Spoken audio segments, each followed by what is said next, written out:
Plug-in hybrid vehicles have always been a bit of a grey area, not having a massive electric-only range to justify charging it all the time to run on electric, and not always benefiting massively to the petrol engine. This may all change though with this new vehicle. This is the Audi A3 facelift with the all-new 1.5 litre plug-in hybrid TFSI E powertrain.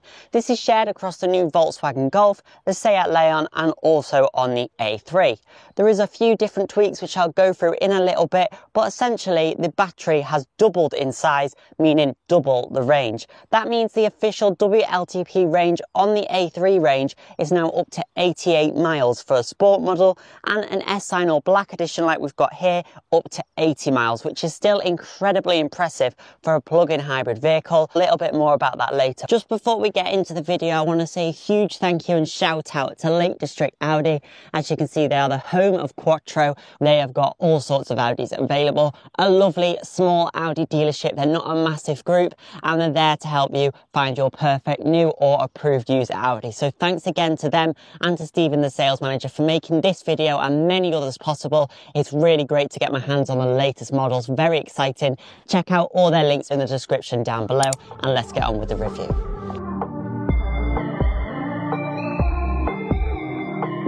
Into the front of the vehicle, I've already done a full overview on the new A3 range last year. If you do want to watch that video, you can click up there. However, I didn't drive it, so I'm driving the plug-in hybrid. You can see this has got the configurable LED daytime running lights up here, which is slightly different from the pre-facelift. They're flatter as well, and it's all contributing to that wider look that Audi have gone for that aggressive stance. These headlights are standard on S-Line and Black Edition, and on the Technology Pack Pro you also get these but with the matrix LEDs that turn corners, etc. So there's kind of three different headlights to choose from. You have the standard LEDs on the Sport model, then you have these on S-Line and Black Edition. On Tech Pack Pro you have an even more advanced headlight design as well.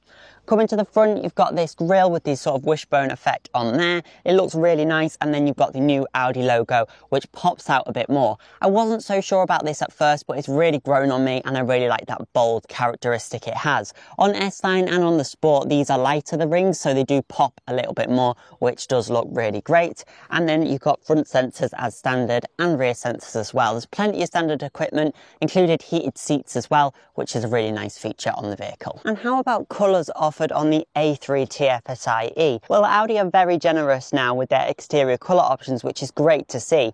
As standard, you can have it on the Sport model in brilliant black solid, which is all a solid black, not metallic, or Arcona white, which is just solid white. That's also a free option.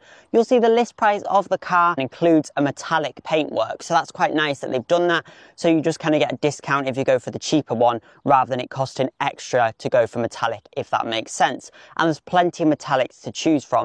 Exclusive to the Sport model, you have Arrow Grey, which is a really nice light blue grey colour. I do really like that colour, and that's what I'd go for if I was going for the Sport model. That's £595. Of course, you've got plenty of other colours available. Also available on the Sport model for £595, you've got Navara Blue, Progressive Red, Mythos Black, Manhattan Grey, and new for the facelift you've got District Green, which is very suiting for where we are, right? So that's some nice colour options there on the Sport model. Moving up to the S-Line model, you do have some different colours, including my absolute favourite Python Yellow. That is incredible colour. I absolutely love it. It stands out so much, and it is a great colour. Also new for the facelift, you have Ascari Blue. That's a little bit more expensive. It's £895 optional extra, but really nice. And also you've got this Daytona Grey Pearl, £595. It's a classic Audi colour. I prefer something a little bit more exciting than a grey, but it does look very sleek. You can't get that Arrow Grey on the S-Line or the Black Edition, unfortunately, but with the Ascari Blue and the Python Yellow added in the mix, I think there's plenty of options. If that's not enough choices for you, you can opt for the Audi exclusive colours. However, they are £4,000, so a big pricey option. So moving on to the alloy wheels available on the plug-in hybrid A3, and they're all actually the same as what you get on a normal petrol A3. You might be surprised by this because previously on Golfs and A3s they had slightly more aerodynamic wheels for the plug-ins, but they're just the same now. So starting on the Sport model, you have three choices of wheels. You have the V-spoke wheels as standard, 17 inches in silver. They look nice, they suit the car. You can upgrade them for £150 are the parallel spoke wheels, which you could get on the pre-facelift. And I really like these and I think it's well worth the upgrade. And for £480 you can get the 17-inch W spoke alloy wheels. Unfortunately, there's no diamond cut two-tone wheels on the sport model. Going up to the S-Line model, you get these 18-inch diamond cut alloy wheels as standard. They're nice in a grey contrast, they do look good.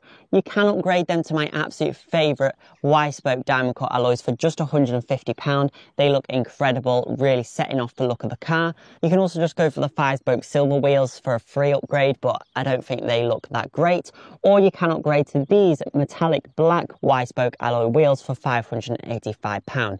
These look really great and really set off the look of the car, but I think the diamond cuts are even better. Going up to Black Edition, these wheels are standard. You don't have the option for any other wheel at this moment. Having the 18-inch wheels, it does reduce your efficiency / range, so you get 80 miles officially instead of 88 on the 17. So just something to bear in mind, and you can't opt for a 17-inch wheel on an S-Line or a Black Edition. So a Sport is going to give you the longest range, and you can also spec it for under 40k to avoid the premium car tax as well. To the rear of the car, you can see you get the same really dynamic tail lights that you get on the normal A3 facelift. This is obviously the fancier ones on the Black Edition and the S-Line. On the Sport model, you don't actually get rear LEDs unless you go for the Tech Pack Pro, which is a little bit disappointing in 2025. And I'll show you the indicators now. You can see you've got the beautiful sequential indicators, which look great. Definitely that Audi signature look. There is an exterior difference with the plug-in hybrid model. I'll see if you can find it. Obviously, it's the charge flap here at the front. Interestingly, it says S-Line on that, so it's got the badge on there. It's better, I think, than having it on the doors like what we've seen on the Golfs now, where they've got GTE or GTI on the actual door. Not too sure about that, but this is your actual charger flap here. So I think we should move on to that, the charging and the battery, because that is massively improved from the pre-facelift.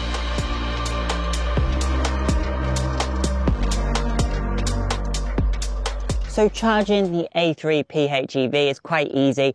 I'm not a massive fan of the placement, but it's better than having it on the very front of the vehicle. You've got the AC and DC type fast charging, and it can actually now do a normal AC charge up to 11 kilowatts, which is great. That means you can fully charge the car in just over 2 hours if you've got an 11 kilowatt hour wall box. If you've got a 7 kilowatt hour wall box, it'll take just under 4 hours. So that's not too bad at all to fully charge it. It can now also do fast charging up to 50 kilowatt hours DC. So that means you can fully charge the car in around 40 minutes, if that. So that's really, really good. Great to see all this tech be added, especially as a facelift. It's incredible what they've managed to do. It's like a whole new car, with the charging infrastructure being so much faster and giving you so much more range as well. It's great to see. This is a bit annoying having the cover fall off, but it's not a big deal. It's only for when you're fast charging the vehicle. And then you've obviously got your light indicator that tells you what the car's doing, and then you can just shut it like that and it will lock with the vehicle. So that's quite nice. It does look quite sleek. They've done a nice job. There's no electric kind of fancy flaps like what you get on the e-tron models, but I don't think that's a bad thing at all. It's keeping the costs down and it's really simplistic, easy to use. Excited for is to drive it. Let's take it for a spin. The handbrake comes off automatically, of course. Seats are manually adjustable. On the Tech Pack Pro, they do come with electric seats, which is a nice feature to have, but not essential. It's very smooth and quiet. It's just running on electric now. But the key with the hybrid is how it switches between petrol and electric and how smooth that is. So we'll check that out now. We're going to go on the faster road straight away. You can hear it's got that electric noise.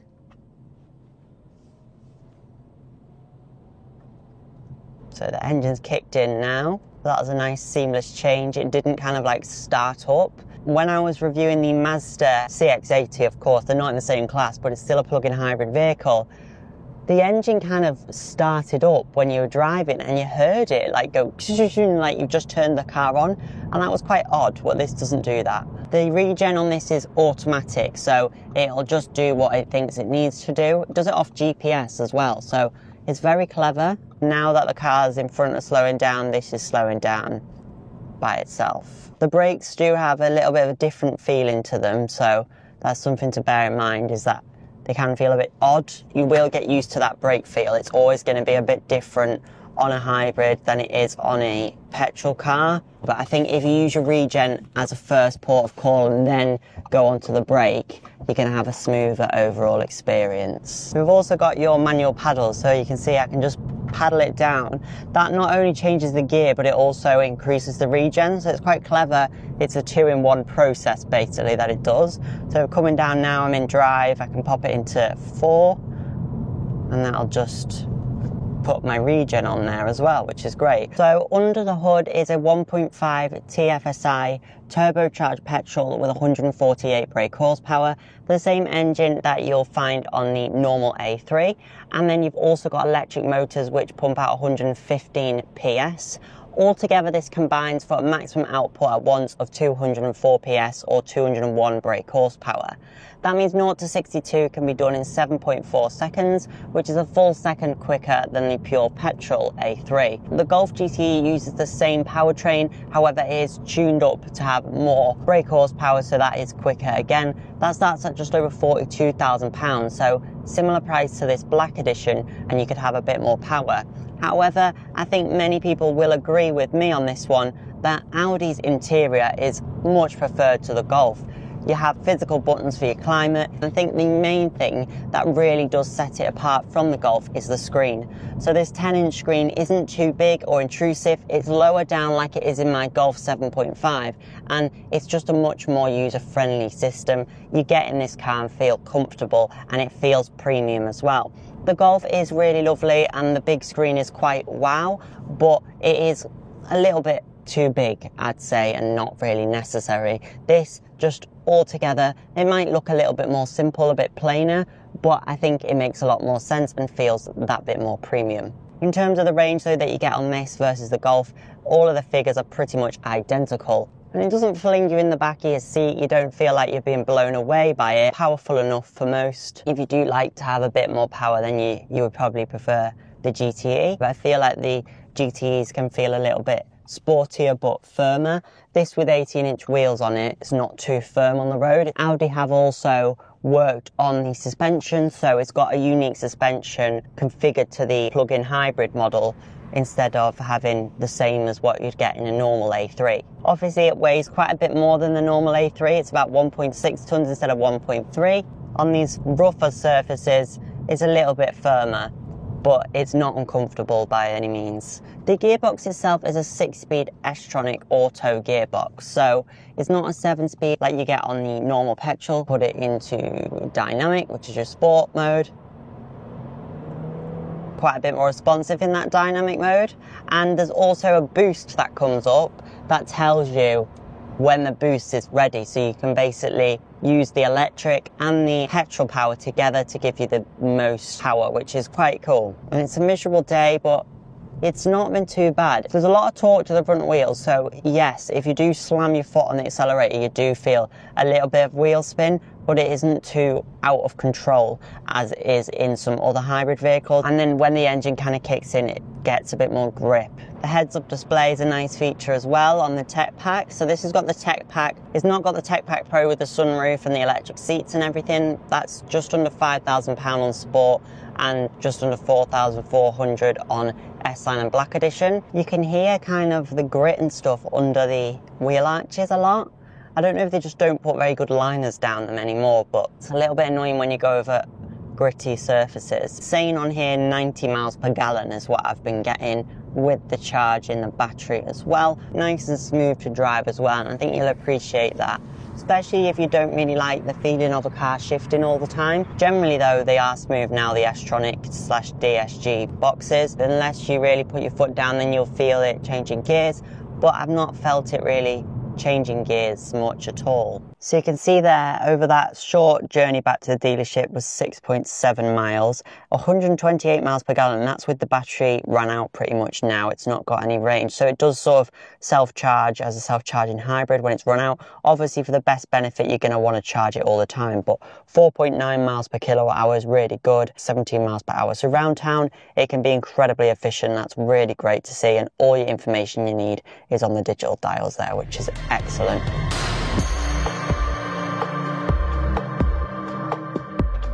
I love all these physical controls. It's one of those things you don't really think about unless it's not there. This is the most simple out of the Volkswagen group. It's easier to use than the Seat system and the Volkswagen system as well. It's such a good quality product. You've got this dash with the stitching, you've got these Lamborghini style vents which are even more quality looking with the little bit of gloss black in there and the chrome.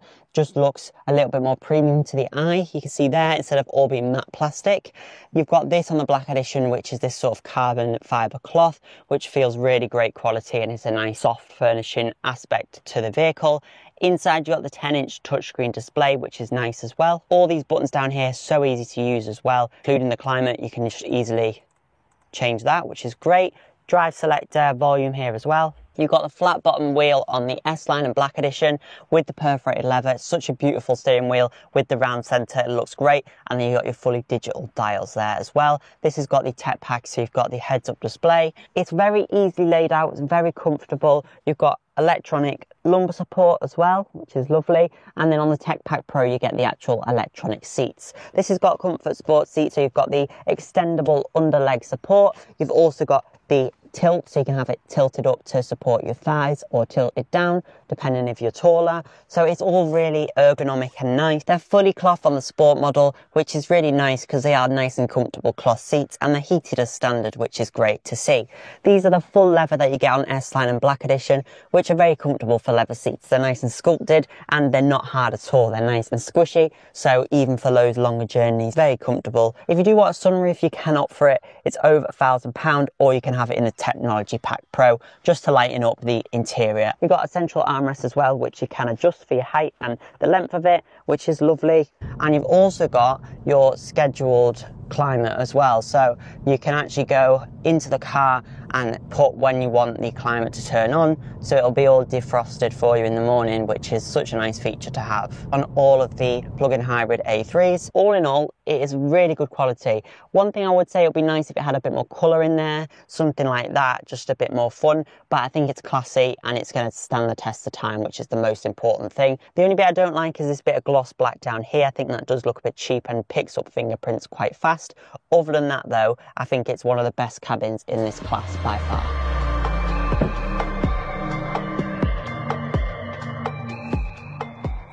Okay, and what about your boot space and practicality in the A3 plug-in hybrid? Well, unfortunately, you do miss out on a bit of space because of those batteries. At first glance, the boot looks pretty much identical to a normal A3. It's when you look underneath here that you'll see where you're losing a bit of space. You do have those useful clips to put it up into place. That's your fuel tank there. The actual batteries for the vehicle are underneath the back seats, so that's where the big battery is, and then your fuel tank is here. So a little bit different, obviously a layout to your normal one, and that's why you get less boot space overall. You can't fit as much down, and you can't obviously put the boot floor lower down because your fuel tank is in the way. You've got your jack there though as well, and your tyre inflation kit is all neatly away in there, as well as a first aid kit to the side. So it still is a practical space. As you can see, just losing that extra space below is the only annoying thing. You get a pretty flat low bay though, which is great. You've got the 2 cables with the vehicle. You've got the normal 3-pin plug, and then you've got the home charger plug, which is yellow, which is really good. I think all cables should be a bright colour so you don't trip on them, but the normal 3-pin plug box one is just black. So it is a bit of a shame that you miss out on space compared to the normal hatchback. So if you want a bigger plug-in hybrid, you may want to look at the Q3 plug-in hybrid if you've got a family and need to fit in a lot more stuff. The boot, you can have that as a part of a convenience electric opening tailgate for £360 should you wish, or it's just manual as standard. Your warning triangle stays up there as it does in most Audis. That's a really nice nifty feature, and you've got a handle on each side to easily shut the boot. It's not heavy at all, so you can just shut it like so. Sitting in the back of the A3 plug-in hybrid, knee room and headroom is pretty similar to what you get in the normal A3. The floor has still got this hump in the middle, it's not flattened out. You've still got your lovely, good quality armrest with cup holders in the middle, which is really nice to have. You don't have a ski hatch though. You can unhook that seat as well, so you can have the central passing through if you need to put any longer items through, so that's useful. Obviously, they're all 5 doors now, so It's quite practical in that way as well. And if it's just you driving it as a company car, I don't think the smaller boot's going to bother you, especially the back having easy access to things, having your hooks if you want to hang up jackets or whatever like that. That's really useful. You've got 2 USB-C ports back here, and then your climate controller as well, and then the vents as well. The vents have been improved. They're less plasticky than they used to be. They've got a bit of gloss black and more silver. It does look a lot more premium actually, which is really nice. ISOFIX points are fixed, so you just move them out of the way. They're not clips that you lose, so that's really nice as well. And this is the leather that you get on the S-Line and Black Edition, which is very comfortable. It's nice and sculpted as well, so rear passengers should be quite happy. It is quite dark because of the dark headliner, and even if you get a sunroof, it's not a full panoramic roof that goes all the way back. It just helps the front cabin, so that's a little bit of a shame. In the middle seat, you've got this hump, but you can put your feet on each side, not too bad. And I think 3 adults wouldn't be too uncomfortable here. The backrest is firm-ish, but it's not the worst I've sat in, and the actual base is quite nice and flat and comfortable as well, so that's not too bad. You don't have any pockets on the back of the seats. You do have to opt for those in a storage pack. Bit stingy Audi. You can see you've got Sonos on here, as this has got the technology pack, and of course you've got electric windows, nice bits of silver, and really lovely good quality door handles as well. Obviously making it feel more dark will be the rear tinted windows, which add to the exterior design of the car massively, but do make it a little bit more dingy, as do these bucket seats, which have got the integrated headrests, do impact the view a little bit as well. So how much will an A3 TFSIe set you back? Well, it officially starts on the Sport model for £39,180 with this standard Brilliant Black or Arcona White. So you can get that model under the £40,000 tax category, so you don't pay that premium road tax. Going up to S-Line, it starts at just over £42,000, 41,460 with the standard paintwork, and going up to a Black Edition such as this one starts at just under £43,000. So it does go up quite a bit, and it is over that £40,000 threshold for the premium tax.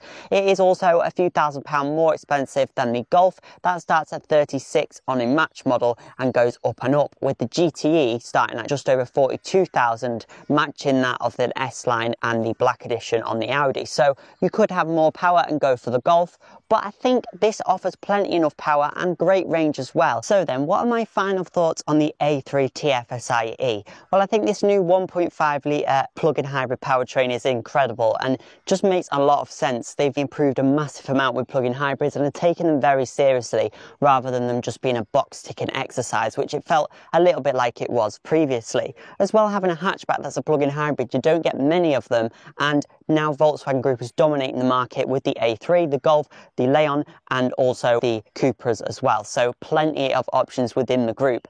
This Audi, yes, it is more expensive than the Golf equivalent, but I think in terms of the interior quality and the styling that is a bit sportier than the Golf, I definitely think it is justified. It's a lot of money, but people will be looking at leasing and company cars, etc., and that's where you're going to save money compared to a petrol. So you might pay a bit more for your lease, but you're going to save it in tax, so it's going to work out cheaper overall for most people, most likely. So that's great. It drives nicely. You do have that electric boost, which is quite fun, and also round town it's incredibly smooth and quiet as well, and you can save on fuel. The idea of the plug-in hybrid is you just top it up every night, you have your full tank of fuel, and it means your full tank of fuel lasts you a longer period of time, and you're using electric a lot more than the fuel, and that's cheaper overnight. 8p a kilowatt hour. It's going to cost you about £3, if that, to fully charge, and that'll give you your official 80 miles or real life 50 to 60 miles. So that's really good.